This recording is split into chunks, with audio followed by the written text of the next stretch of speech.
It's incredibly admirable what you're doing.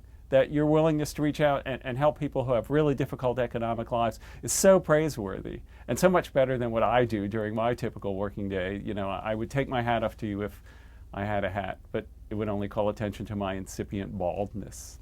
The ethical dilemma you face is, by adhering to your own principles of safety, will you drive people to do something even more dangerous? How do you reconcile your desire to honor your own values without forcing the people you want to help into more dangerous conduct?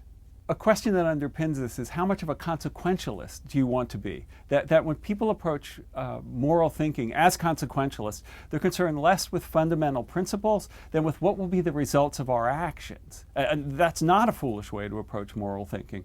So if the results of your actions, your desire to ease these people's lives, ends up making their lives harder and more dangerous, a consequentialist would say, well, you might want to think about taking them even if you don't adhere to your own principles of safety. I would say this is a dubious way to approach it, because the same argument could then be applied to lowering the minimum wage.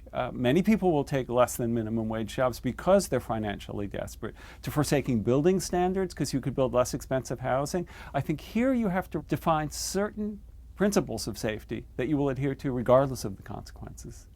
I do have one other suggestion. You were very concerned about the lack of a child seat. That's a solvable problem. You go to Goodwill, you buy a car seat, and you put it in your trunk. And then when you have these chance encounters, these occasional times when you're hauling other people, you just install it in your car. Sometimes there are practical solutions to what appear to be insurmountable moral problems.